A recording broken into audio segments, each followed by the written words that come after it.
Dans cette séquence, nous allons aborder un nouveau thème qui concerne l'utilisation des fonctions. Donc, qu'est-ce que ça veut dire une fonction?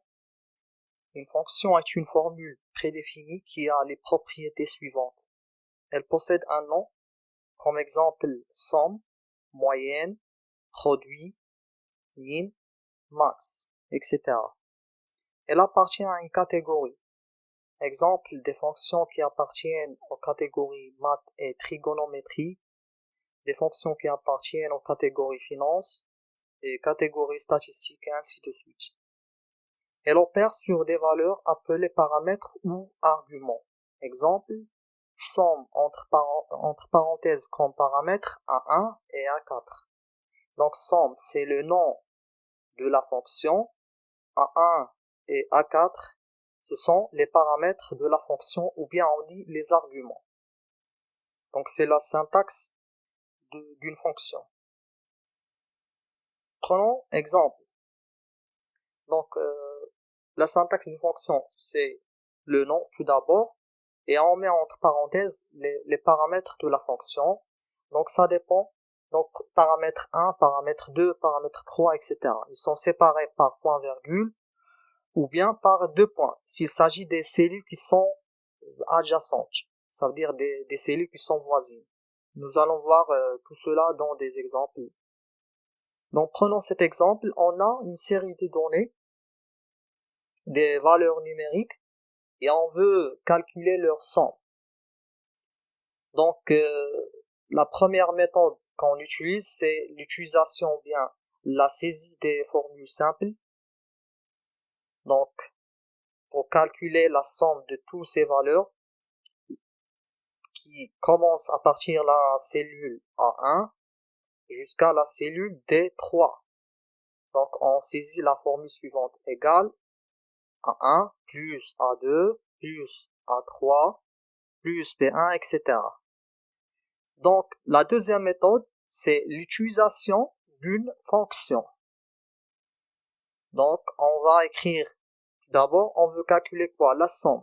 Donc on écrit le nom de la fonction somme et on met entre parenthèses les paramètres. Ici on a deux points A1, deux points D3. Ça veut dire les cellules allant de A1 jusqu'à la cellule D3. On a une plage de cellules qui sont contiguës, ça veut dire des cellules voisines. Donc, comme vous verrez, si on compare cette formule avec la première, on distingue l'intérêt de l'utilisation des fonctions pour réduire le temps de calcul et, si on veut dire, réduire le temps d'accès aux informations. Dans le même exemple, cette série de données, ou bien de valeurs numériques, on veut déduire la valeur maximale et la valeur minimale. Donc, dans la cellule C5, on va stocker la valeur maximale de cette série. Et dans la cellule C6, on veut stocker la valeur minimale de cette série de données. Donc, la fonction insérée dans la cellule C5 sera égale, le nom de la fonction qui retourne la valeur maximale, c'est max. Et entre parenthèses, on met les paramètres de la fonction. Donc ici, on a une plage de cellules qui sont contiguës, ça veut dire voisines. On met A1, entre parenthèses, deux points, c'est pas point virgule, mais deux points, D3. C'est la dernière cellule de la série. Concernant la fonction insérée dans la cellule C6, dans laquelle on va stocker la valeur minimale, elle va stocker la fonction, ou bien on va insérer la fonction suivante. Égale, min, c'est le nom de la fonction qui retourne une valeur minimale d'une série de données. Et entre parenthèses, on met les arguments. Ici, il s'agit d'une plage de cellules allant de A1 jusqu'à D3. Concernant le nombre de paramètres d'une fonction. Donc, tout d'abord, on va observer ces trois fonctions. Donc, les trois fonctions, ils effectuent l'opération de somme. Donc, la seule différence entre ces trois fonctions, c'est au niveau du nombre des paramètres. Dans la première fonction, le nombre des paramètres, c'est 2. On a le premier paramètre, c'est A1, séparé par point virgule, le deuxième paramètre, A4. Dans la deuxième fonction, on a 4 paramètres. Donc ici, il s'agit d'une plage de cellules allant de A1 jusqu'à A4. Et la troisième fonction, on a aussi 4 paramètres. Le premier, c'est A1, point virgule, A4, 2.A6, ça veut dire A1. Le premier paramètre, c'est A1. Le deuxième, c'est A4.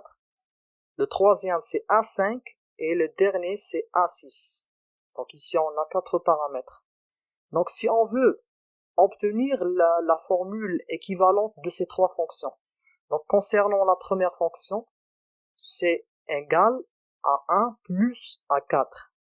La deuxième, c'est égal à 1 plus A2 plus A3 plus A4. Et la dernière fonction, ici on a égal à 1 plus A4 plus A5 plus A6.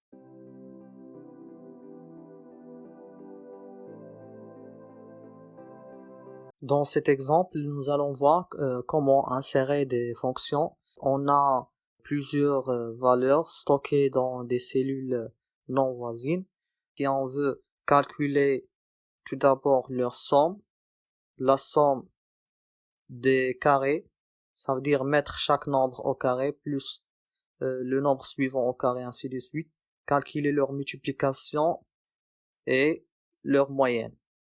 Donc premièrement, dans cette cellule, on va calculer la somme. On clique sur la cellule. Ensuite, on va cliquer sur le bouton d'insertion d'une fonction qui se trouve juste à côté de la zone de saisie. Donc une fenêtre apparaît appelée insérer une fonction. Donc la fonction qu'on cherche, elle appartient aux catégories maths et trigonométrie. Ici, on défile la barre pour visualiser toutes les fonctions qui appartiennent à cette catégorie. Donc la fonction qu'on cherche, elle commence par la lettre S. On clique sur l'une des fonctions commençant par la lettre S et on défile pour chercher la fonction. Cette fonction permet de calculer la somme des nombres dans une plage de cellules. On valide par OK. Maintenant, on va introduire les arguments ou bien les paramètres de la fonction. Donc ici, on a 5 arguments. Donc le premier argument, c'est la valeur de E3. Deuxième argument, c'est la valeur de D5. Troisième argument, c'est la valeur de E7. Quatrième argument, ou bien nombre 4, c'est G5. Et le dernier argument se trouve dans la cellule H5. Et on valide par OK. La formule ou bien la fonction suivante a calculé la somme des valeurs qui sont sélectionnées. Donc le résultat est comme suit, c'est 76. Maintenant, on veut calculer la somme des carrés. Donc la somme des carrés, toujours on tape égal, on clique sur insérer une fonction. Donc la somme carré. Je sélectionne n'importe quelle fonction et je tape ou bien j'appuie sur la lettre S pour accéder directement aux fonctions qui commencent par la lettre S. Et j'appuie successivement sur la flèche bas pour accéder aux différentes fonctions commençant par la lettre S. Donc on cherche la fonction somme carré. C'est la fonction qu'on cherche. Donc cette fonction, elle renvoie la somme des carrés des arguments. Et les arguments peuvent être des nombres, des matrices ou bien des tableaux, des noms ou des références qui contiennent des nombres. On valide par OK. Donc le premier nombre 1, j'efface tout d'abord. Donc le nombre 1, j'active la zone de saisie du nombre 1 et je clique sur la cellule qui stocke le premier nombre, c'est E3. On passe au nombre 2. et ensuite on clique sur la cellule qui stocke le deuxième nombre et ainsi de suite. Quatrième nombre et le cinquième nombre qui se trouve dans la cellule H5. Donc ici, le résultat c'est 1182. Le résultat retourné par cette fonction c'est 1182. Donc 100 carré, ça veut dire la valeur de cette cellule au carré, ça veut dire à la puissance 2, plus la valeur de D5 à la puissance 2, plus la valeur de E7 à la puissance 2, et ainsi de suite. Donc chaque valeur à la puissance 2, plus la valeur suivante à la puissance 2. Maintenant la multiplication. Pour la multiplication, la même chose, on tape égal. Toutes les fonctions qu'on a utilisées se trouvent ou bien appartiennent aux catégories maths et trigonométrie. Donc on clique sur le bouton d'insertion d'une fonction. Donc déjà on est dans la catégorie maths et trigonométrie. La fonction effectuant la multiplication de différentes valeurs est appelée produit. Donc nous allons accéder directement aux fonctions nommées produit. On clique sur produit. On verrait cette fonction dans le produit de la multiplication de tous les nombres donnés comme argument. On valide par OK. Pour la sélection des nombres, donc il existe une autre méthode pour sélectionner tous les nombres. Je clique sur le premier nombre, je reste appuyé sur la touche contrôle et je clique successivement sur les autres valeurs. Donc ici qu'on verrait, le logiciel a séparé les valeurs par point-virgule. Je répète, j'efface tout d'abord toutes ces références. Je clique sur le premier nombre stocké dans la cellule E3. Pour les autres nombres, j'appuie, bien je maintiens la touche contrôle du clavier enfoncée, ça veut dire je reste appuyé sur la touche contrôle et je clique successivement sur les autres valeurs. Comme vous verrez, le logiciel a séparé chaque valeur point-virgule. Donc le résultat retourné, c'est cette valeur et on va par OK. Pour la moyenne, égale, la fonction commence par MO. Le logiciel me propose toutes les fonctions commencent par MO et j'appuie sur la touche flèche bas pour accéder à la fonction qu'on cherche, c'est moyenne. Double-clic sur le nom et on sélectionne les valeurs. Je clique sur la première valeur, je reste appuyé sur la touche contrôle et je clique successivement sur les autres valeurs. Et je ferme la parenthèse et je valide.